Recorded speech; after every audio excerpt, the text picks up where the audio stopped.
2024. Noong 2024, last year, nagsabi na ako, sa school building program pa lang ng Department of Education, pinaghati-hatian na ng members of the House of Representatives, pero walang nag-react. Hanggang ngayon, walang nagsasalita, walang nag-iimbestiga. Hindi lang naman flood control So, kung seryoso talaga ang administrasyon sa paghabol about sa corruption, tingnan nila yung buong budget ng 2024 at ng 2025. At hindi lang yan, huwag tayo tumigil dyan. Sagutin yung mga blanco doon sa budget. Madami pa tayong questions. So, hindi lang flood control. Lahat.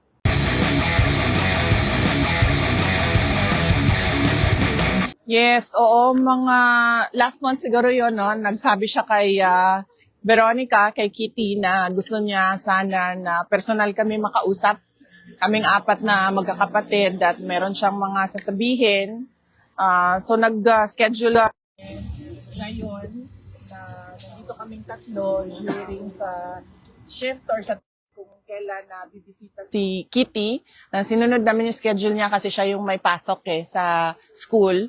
So, sumabay kami sa kanya. Tapos, ayun, binigyan kami, nagpapasalamat kami sa ICC, sa detention unit dahil pinayagan nila na 4 na adults sabay-sabay na bumisita. Meron kasing limit sila sa pagbisita. But binigyan nila kami ng isang araw na sabay-sabay kami 4 na magbisita kay dating Pangulong Rodrigo Duterte. Ano pong mensahe niyo sa inyong 4? Yung ma-share niyo lang, hindi naman masyado personal. As a father, yun yung message niya bilang ama, personal na buhay namin at sa politika, no? Personal na buhay, buhay ng pamilya at buhay namin sa politika. So yun yung mga general topics na napag-usapan kanina. Anything you can share po, lalo na doon sa politika? Well, wala naman. Nothing about the future, no? No concrete plans about the future. Pero napapag-usapan lang kung ano yung mga nangyayari ngayon at ano yung posibleng mangyari bukas sa susunod na taon. In 3 years from now. So, yun yung mga napag-usapan kanina. VP Inday, what is the reaction of your father when he saw his 4 children for the very first time since his illegal detention inside the ICC detention facility? Masaya siya. He's been informed of it since Friday of last week, nung 3 na kami ang bumisita at sinabihan na siya na nag-aantay na lang ng isa. And the Wednesday this week, meron kaming approved visit na kaming 4. So, masaya siya na nakakausap niya kami. At medyo maingay kanina kasi 3 sabay-sabay, 4 sabay-sabay na nagsasalita. At some point, sinabi ni Basti na hindi na ako magsasalita kasi walang nakikinig sa akin. So, medyo siguro na-miss niya yung ganon. Na discussions, na labo-labo, sabay-sabay nagsasalita lahat. At masaya siya na nakabisita kaming 4. VP Inday, how's the health situation of your father? Okay naman siya.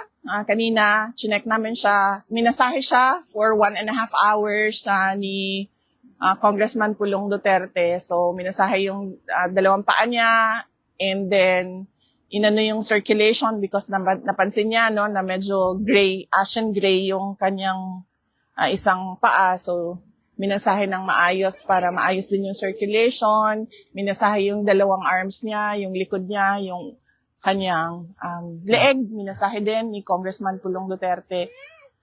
And before kami pumasok, kinausap ako nung isang nurse. Sabi niya na kapag meron sabihin ko daw sa lahat ng mga bibisita na huwag daw siya bigyan ng snacks. Kasi merong vendo doon sa loob kung saan kami bumibili ng Coke Zero, ng soft drinks, ng juice. Huwag daw bumili ng snacks doon kasi sobrang taas nung kanyang sugar ngayon at gusto nilang pabilisin yung pagpapababa ng sugar. So pinagbawalan siya kumain, pero inalaw naman siya sa kanyang Coke Zero kung mag-request siya. Basta ang sinabi lang nila is that minomonitor nila yung pagkain niya sa taas, kaya wag siyang bigyan ng snacks dahil hindi nila ma-monitor ang sugar doon. And nakikita nila nagsaspike yung kanyang blood sugar. So, pinagsabihan kami wag mag-share ng snacks. VP, just to follow up on that, how do you feel personally when you saw all of your siblings together with your father to meet him for the very first time? Ako? Together with all of your siblings. Yes, personally, VP, sa'yo. How do you feel? Hindi ko naisip yun Hindi ko naisip yun First time ba natin na apat na with Papa? First time? First time since birth? Sa pagbisita, VP. Wala akong feelings. Wala.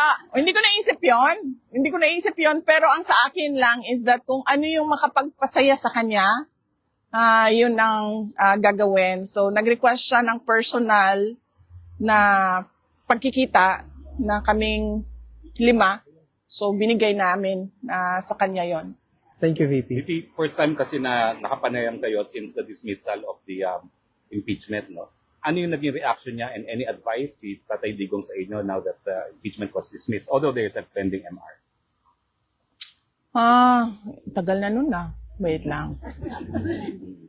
Na-inform mo siya, di ba, no? Oo. I think, ano sinabi? Hindi kasi na-discuss yung impeachment na yan. Ayun. Yun yung sinabi. Extremely proud. Hindi kami nagkausap nung dismissal ng impeachment. Visit ata ni Kitty yun and siya yung nagbigay ng news kay President Duterte.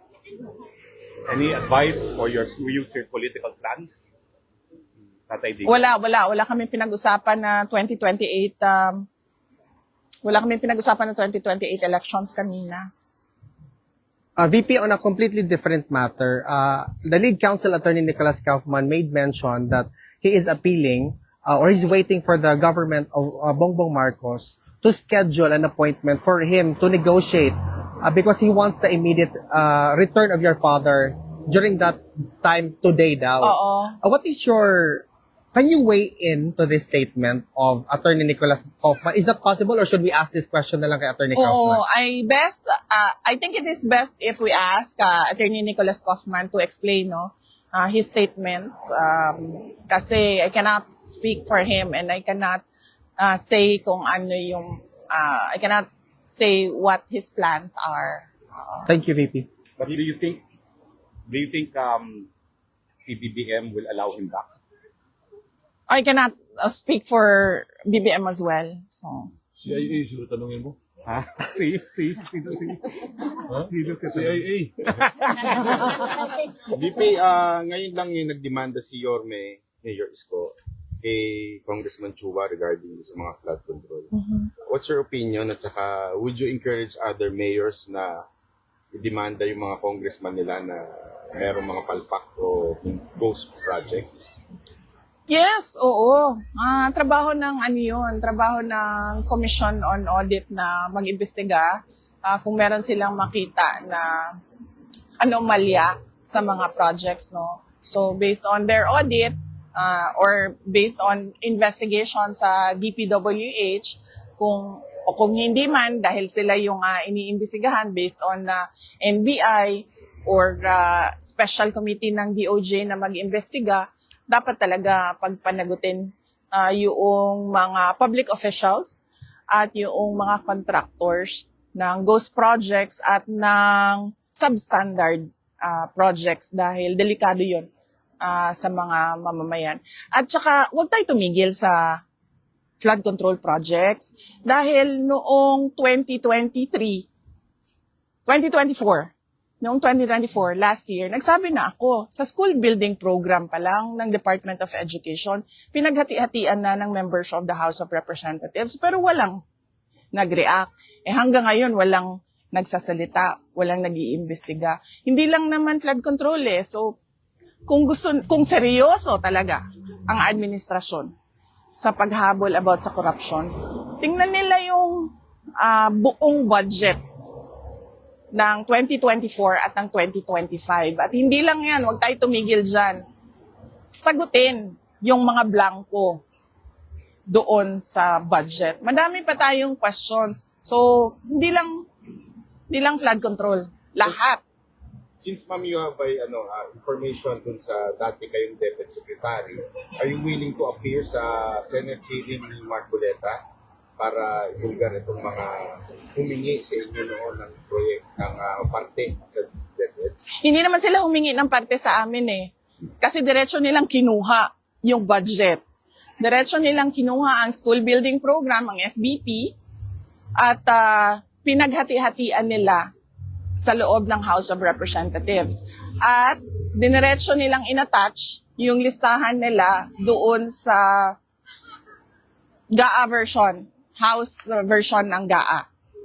At inakyat nila sa Senate. In fact, during the Senate hearing ng Department of Education, lumabas yun at tinanong yun ni Senator J.V. Estrada. Pero nung nagsabi kami, at alam yun ni BBM, wala naman siya reaction So, kaduda-duda kung bakit bigla ngayon meron tayong investigasyon sa flood control projects. Kung seryoso talaga sila, and si BBM alam niya yan, kasi governor siya dati, mayor ako dati, alam nating lahat kung ano yung anomalya, ano yung corruption sa budget ng gobyerno, sa projects ng gobyerno. Buksan lahat ng investigasyon. And ma'am, any comment dun sa latest na sinabi ni BBM na lifetime check daw ang mga opisyal? Oo! Dapat lang. At hindi lang yung elected public officials pati yung mga appointed public officials. At hindi lang yung mga yung on the surface na sasabihin natin kung ano yung nakalagay sa salin. Dapat deep dive kung sino yung mga dummy. Ilabas yung mga dummy ng mga public officials. VP, kung may pagkakataon kayo ngayon, paano nyo haharapin itong problema ng korupsyon, lalong-lalo na sa infrastructure? Yan yung sinasabi ko kanina na ayoko magbigay ng libreng advice sa administrasyon. Panoorin na lang natin sila sa circus nila. Panoorin na lang natin sila sa kanilang zarzuela.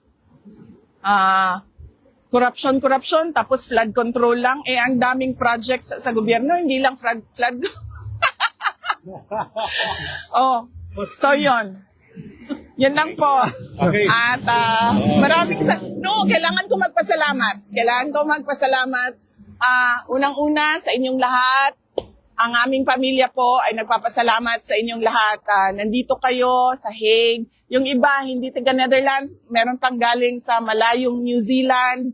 Napakalayo na lugar. Pumunta dito. Papasalamat kami. Dahil unang-una, sigurado kami, yung dasal ninyo araw-araw, ang laking tulong nun sa sitwasyon ni dating Pangulong Rodrigo Duterte. Yung pagpapakita ninyo ng suporta sa kanya, kanina nabanggit sa kanya yung mga tao na nandito, yung mga personalities na nandito.